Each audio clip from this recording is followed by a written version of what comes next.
지금 금 가격이 8월만 들어서 지금 거의 한 10% 가까이 올랐거든요. 만약에 금 가격이 좀 전고 좀 돌파하고 계속 올라가잖아요. 그러면 그 다음 차례는 비트코인도 우리가 기대해 볼 수 있어요. 무슨 이야기인지 한번 풀어드려 볼게요. 금은 자산시장에서 어떻게 인식이 되고 있다? 유동성의 바로미터라고 말씀을 드렸죠. 자, 그럼 볼게요.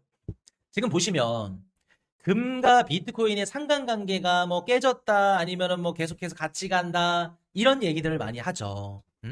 최근에 금이랑 비트코인 가격 상관관계 한번 볼게요. 똑같이 움직이죠.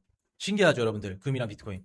근데 최근 들어서 8월 초부터 갈렸어요. 금은 이렇게 올라가고 있고 비트코인은 떨어지고 있어요. 이게 왜 그러는지, 그리고 금 가격이 오르면 그 다음 차례가 왜 비트코인일 수 있는지 오늘 설명을 드릴 거예요. 올해 금이랑 비트코인이 상관관계가 같이 커플링으로 움직였던 게 1월 말 이후 2월 초부터 지금까지 8월 초까지 같이 움직였거든요, 이렇게. 근데 8월 초부터 지금 갑자기 깨졌어요. 금이 올라가고 비트코인이 힘을 못 쓰고 있어. 자, 그러면 이거를 설명드리기 전에 우리 지난 시간에 배웠던 거 복기 한번 가봅시다. 금은 원래 안전자산이죠. 전쟁 터지거나 중장기 관점으로 오랫동안 가져가는 게 금이야. 근데 최근에는 금의 성격이 살짝 바뀌었다고 말씀을 드렸죠. 금은 뭐다? 유동성 창구다. 기관들 입장에서 금을 팔아서 현금을 조달받는다. AI를 하려면 돈이 많이 필요하죠. 자본을 조달하기 위해선 금을 팔고 현금을 구해야겠죠. 그럼 그 현금을 구하는 데 있어서 가장 좋은, 로스가 적은, 손실률이 적은 창구가 금이에요. 왜? 전 세계 많은 자산들이 어떻다? 몰려있는 게 금시장이니까. 그럼 여러분들 봅시다. 금을 어떻게 한다? 기관들 입장에서는 현금을 조달하기 위한 유동성 창구 역할로 쓰인다. 그럼 금의 가격이 올라갔다는 건 뭔 뜻일까요? 시장이 지금 자본을 막 엄청 구하면 금을 던지고 현금을 구하겠죠.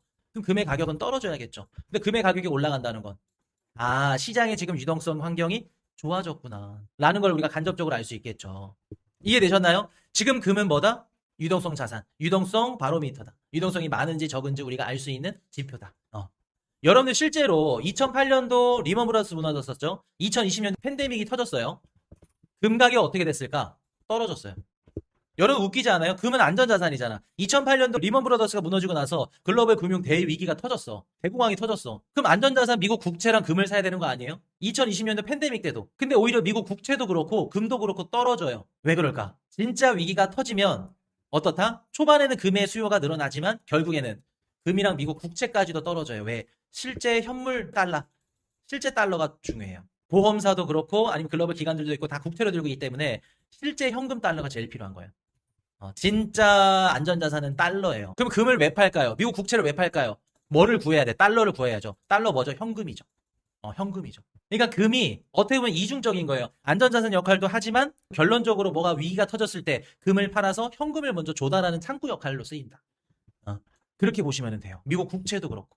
자, 그러면 지금까지 금이랑 비트코인이랑 시차는 항상 달라요. 오늘 금이 오른다 해서 비트코인 바로 올라가는 거 아니에요? 금 올라가고 나서 몇 달 뒤에 막 비트코인 올라가고 또 반대로 비트코인 먼저 올라가고 몇 달 뒤에 금 올라가고, 그러니까 서로 시차를 두지만 결국에는 같이 올라가. 왜 그럴까? 둘 다 뭐에 의해서 움직인다? 유동성에 의해서 움직인다. 자, 그럼 볼게요. 여기서 유동성에 의해서 움직이는데, 자, 최근에 이걸 설명을 할 줄 알아야겠죠. 8월 5일 날 비트코인 가격은 떨어지고 뭐 횡보한다고 해야겠죠. 떨어진다 보기다. 횡보하고 떨어지는데 금의 가격은 올라가. 왜 그럴까? 여러분들 금리에 가장 민감한 자산이 비트코인이죠. 민감하다는 건 금리가 올라가고 떨어지는 데 있어서 가장 먼저 반응을 해요. 21년도 하락장 연준이 금리 올린다 그래서 떨어졌죠. 2018년도 하락장 연준이 테이퍼링 한다고 해서 떨어졌어요. 2013, 14 연준이 금리 올린다 그래서 떨어졌어요. 주식시장보다 먼저 떨어져요. 나스닥 차트랑 21년도 거 보시면 알아요. 21년도 비트코인 나스닥 차트 들어보면 나스닥은 나중에 쭉 떨어져요. 근데 비트코인 먼저 꼬꾸라져요. 시즌이 종료야. 아, 금리에 가장 민감한 자산이 비트코인이구나. 그럼 여러분들 봅시다. 금리 이퀄 유동성이잖아요. 금리나 유동성에 가장 민감한 게 비트코인인데 최근에 시장 유동성이 너무 넘쳐나, 많아. 그러면 비트코인이 먼저 이렇게 올라가고 금이 나중에 반응해야 되는 거 아닌가? 근데 지금 보시면 8월 5일부터 금의 가격이 먼저 반응했어요. 그리고 비트코인 가격은 횡보하고. 왜 그럴까? 우리가 이걸 구분할 수 있어야겠죠. 여러분들 2020년도 팬데믹 때 코로나가 터졌을 때 저금리예요. 그리고 유동성이 엄청 많아. 돈을 풀어. 그때는 금이랑 비트코인 둘 중에 누가 먼저 반응을 할까요? 금리가 낮아. 돈을 막 엄청 풀어. 그러면 금보단 비트코인이 더 민감하게 반응을 하고 더 변동폭도 커요. 왜? 금보다 더 위험성 자산이기 때문에. 여러분들 팬데믹이야. 금 막 돈 엄청 푼데 그때로 돌아가면 비트코인 살 거예요? 금 살 거예요? 당연히 상승률 높은 비트코인 사죠. 저금리 고유동성 그 장세에서는 비트코인이 먼저 움직여요. 자, 그럼 반대로 가볼까요? 고금리 국면에서는 누가 먼저 움직일까요? 금이 먼저 움직일 가능성이 높죠. 꼬꾸라질 때는 비트가 더 먼저 꼬꾸라지고 금이 나중에 꼬꾸라지고. 왜 그럴까요, 여러분들? 고금리인 상태는 금리가 높으니까 기업들과 기관들 그리고 소비자들이 현금을 좀 구하기 쉽지 않다는 거죠. 금리가 뭐예요? 돈의 가격이잖아요. 돈의 가격이 높아. 그럼 돈을 구하기가 쉽지 않잖아. 그럼 고금리 상태에서는 좀 더 비트코인보다 안전한 자산에 먼저 자본이 몰리겠죠. 이해되셨나요? 그럼 고금리인 상태에서 유동성이 조금 늘어났어. 그러면 뭐부터 움직인다, 가격이? 금리부터. 금부터 움직인다. 지금 여러분들 고금리인가요? 저금리인가요? 고금리예요. 고금리니까 금의 가격이 금에 먼저 꿈틀댔구나. 비트코인은 지금 힘을 못 쓰고 커플링으로 이렇게 거의 한 7, 8개월 가던 게 8월 초부터 깨졌구나. 만약에 지금 저금리 유동성이라면 비트코인이 먼저 이렇게 올라갔겠죠. 금은 이렇게 되고. 더 중요한 거 말씀드려볼게요. 자, 작년 비트코인입니다. 차트가.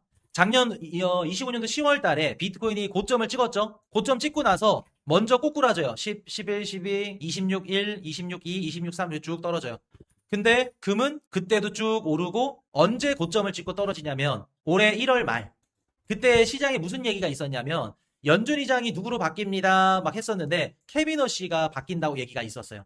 근데 시장에서 바라봤을 때 케빈 허쉬는 대차 대조표를 축소하고 매파적이라고 얘기를 했어. 야, 매파적인 케빈 허쉬가 오면 금 가격, 은 가격 다 끝장나겠네? 그러면서 금이랑 은의 선물, 파생상품 시장이 싹 다 무너져요. 청산이나. 그러면서 금 가격이 1월 만에 고점을 찍고 쭉 떨어져요. 이런 식으로. 보이죠? 그럼 여러분들 봅시다. 고금리 시점에서는 어떻게 된다? 방어력이 누가 더 좋다? 금이 더 좋다. 자, 비트코인이 고점을 찍고 먼저 무너지기 시작하죠. 25년 10월부터. 근데 금은 쭉 올라가다가 비트코인보다 11, 12, 1월 3개월 뒤에 고점 찍고 떨어져요. 보이세요? 3개월이란 시차가 있죠. 그럼 우리가 해석을 할 수 있겠죠? 고금리 시점에서는 금이 먼저 움직일 수 있겠구나. 그리고 떨어지는 것도 비트가 먼저 떨어지고 금이 나중에 떨어질 수 있겠구나. 저금리에서는 먼저 올라갈 수 있겠구나. 근데 떨어지는 것도 먼저 떨어질 수 있다. 비트코인. 그렇게 보시면 되겠죠. 자, 이런 식으로 쭉 비트코인은 고점 찍고 떨어지는데 금은 쭉 올라갔다가 탁 떨어져요. 뒤늦게 떨어지죠. 뒤늦게 쭉 떨어지는 거죠. 그래서 가장 금이랑 비트코인에 영향을 주는 건 유동성이고, 그리고 그 유동성을 관리하는 게 연준의 금리죠.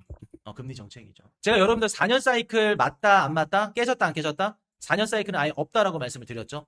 아예 없다라는 건 아니지. 있었지만 지금은 맞지 않다고 말씀을 드렸죠. 왜? 이유는 간단해요. 이미 깨진 공식들이 너무 많았고, 그리고 이미 24년도 4월 달에 채굴 그 반감기 시작되기 전부터 전고점을 넘었고, 모든 그런 공식들이 다 깨졌어. 그것보다 더 가능성이 높은 건 연준의 통화 정책이다. 금리다. 금리 이퀄 유동성이죠. 최근에 금의 가격이 올라가기 시작을 했어요. 8월 달에 10%가 올랐습니다. 자, 보이죠? 이게 의미하는 게 뭘까? 8월 달에 금의 가격이 올랐어.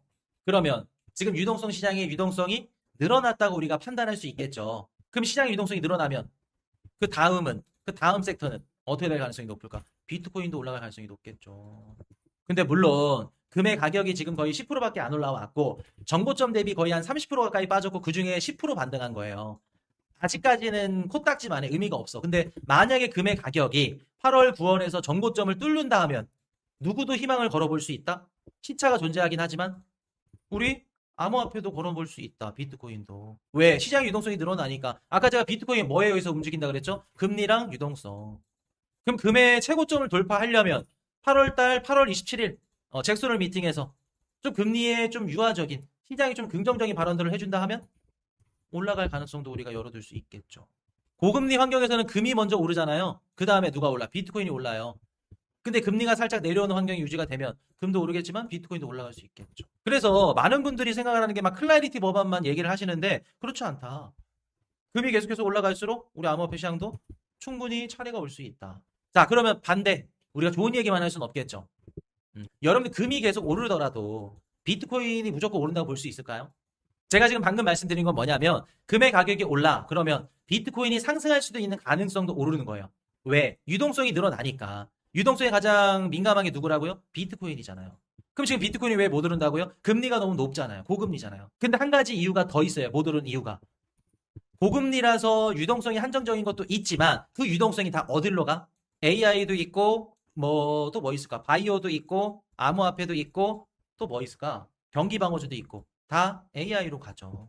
유동성이 늘어나고 시장에 돈이 들어오는 거는 첫 번째 관문이고 첫 번째 관문을 통과해서 오케이 야 무조건 비트코인 오른다 라고 할 수 없겠죠. 두 번째 관문이 있죠. 첫 번째 관문만 보고 비트코인 오른다 하시는 분들은 어떤 분들이었냐면 작년부터 막 그 M2 차트 틀어놓고 M2가 오르니까 비트코인이 90일 후행합니다. 90일 뒤에 오를 겁니다. 그 진짜 단순한 얘기인 거예요. 그냥 오른다 오른다 아 그래. 여러분들 유동성 많은 거 오케이 올라갈 확률은 올라가는 거 맞아요. 근데 그 유동성이 주식으로 갈지 채권으로 갈지 AI로 갈지 모르잖아요. 그럼 확실히 금의 가격이 올라가고 유동성이 늘어나면서 그 유동성들이 암호화폐 시장에 들어오려면 뭐가 받쳐줘야 된다?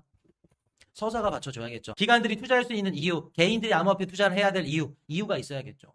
서사가 있어야죠. 서사가 없으면 정고점 돌파는 힘들 수도 있어요. 그리고 금이 올라간다 해서 무조건 비트코인 올라간다는 보장 없다. 예.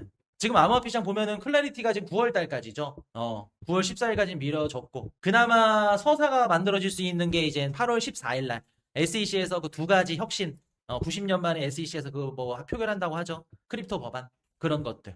그래서 암호화폐 시장이 좀 내러티브 서사가 생겨야 우리 코인 시장으로 좀 돈이 들어올 수 있다. 유동성만 많은 걸로 하는 부족하다. 그렇게 보시면 되겠습니다. 그래서 일단은 금의 가격이 지금 오르고 있는 게 긍정적이다. 그렇게 보시면 될 것 같아요. 긍정적이기 때문에 이 정도만 된다 하더라도 만약에 금이 전고점을 넘었다 그러면 제일 베스트, 제일 좋다. 그때부터 좀 희망을 걸어도 된다. 근데 아직은 코딱지만하게 10%밖에 안 올랐기 때문에 지금 우리가 기대를 걸 정도는 아니다. 그렇게 보시면 되겠습니다.